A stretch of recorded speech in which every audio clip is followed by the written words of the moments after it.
आज हम आपको गोवा की राजनीति और न्याय व्यवस्था में एक बड़े विवाद के बारे में विस्तार से जानकारी देंगे। गोवा के पूर्व कैबिनेट मंत्री विनोद पालेकर के खिलाफ यौन उत्पीड़न के गंभीर आरोपों में प्राथमिकी दर्ज की गई है, यानी कि एफआईआर दर्ज हुई है। यह मामला न केवल उनके राजनीतिक करियर को संकट में डाल रहा है, बल्कि गोवा की राजनीति और सार्वजनिक जीवन में नैतिकता के सवाल भी उठाता है। फरवरी 2026 के मध्य में मापसा पुलिस स्टेशन में पीड़िता द्वारा दर्ज की गई शिकायत के बाद पालेकर की कानूनी स्थिति गंभीर हो गई है। आरोपों में कहा गया है कि पालेकर ने अपने प्रभाव का उपयोग करके पीड़िता के साथ दुर्व्यवहार किया और उसे डराने धमकाने की कोशिश की। पुलिस ने इस मामले में भारतीय न्याय संहिता यानी बीएनएस की धाराओं के तहत एफआईआर दर्ज की है, जो आईपीसी की धारा 354 और 509 के समकक्ष है। जांच के शुरुआती चरण में पीड़िता का बयान मजिस्ट्रेट के सामने दर्ज किया गया। पुलिस ने विशेष टीम का गठन कर साक्ष्यों का संकलन शुरू कर दिया। कानूनी विशेषज्ञों का कहना है कि यदि आरोप साबित होते हैं तो पालेकर को कठोर कारावास और दंड का सामना करना पड़ सकता है। विनोद पालेकर का राजनीतिक जीवन उतार चढ़ाव से भरा रहा है। 2017 में उन्होंने गोवा फॉरवर्ड पार्टी के टिकट पर शिवोलिम निर्वाचन क्षेत्र से चुनाव लड़ा और उस समय के गोवा सरकार के मंत्री दयानंद मांजरेकर को हराकर जॉइंट किलर की उपाधि हासिल की।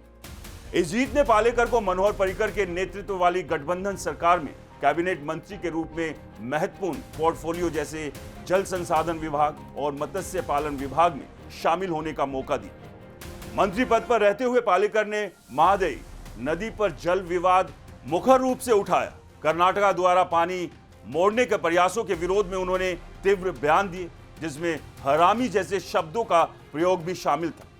इस विवाद ने अंतर्राज्यीय कूटनीति में तनाव पैदा कर दिया। उन्होंने कर्नाटक पर आरोप लगाए कि वो गवाहों को 50,000 प्रति दिन देकर गोवा के हितों के खिलाफ गवाही दे रहे हैं। पालेकर ने गोवा की पारंपरिक संस्कृति के रक्षक के रूप में खुद को प्रस्तुत किया और समुद्र तटों पर रेव पार्टियों और नशीली दवाओं के प्रसार के खिलाफ अभियान चलाया।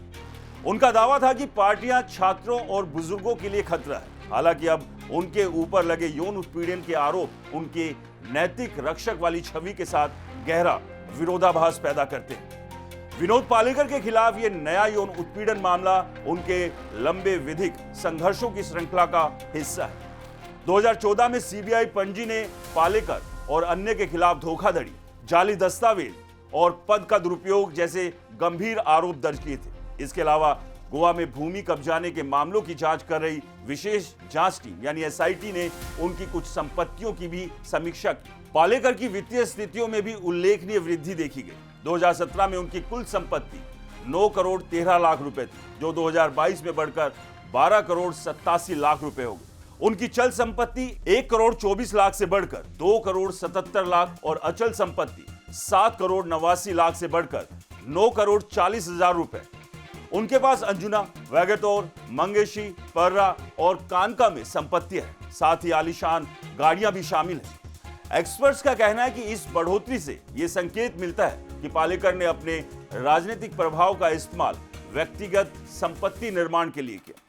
2019 में बीजेपी द्वारा कैबिनेट पुनर्गठन और 2022 के विधानसभा चुनाव में हार ने पालेकर की राजनीतिक स्थिति को कमजोर कर दिया। शिवोलिम के मतदाताओं ने उन्हें नकार दिया और डेलीला लोबो ने उन्हें भारी मतों से हराया। सत्ता के बिना पुराने और नए मामले तेजी से उनके खिलाफ खड़े हो रहे हैं। पालेकर कभी शास्त्रीय संगीतज्ञ के रूप में भी जाने जाते थे। उन्होंने अखिल भारतीय गंधर्व महाविद्यालय मंडल मुंबई से शिक्षा प्राप्त की और पंडित जितेंद्र अभिषेकी के शिष्य रहे।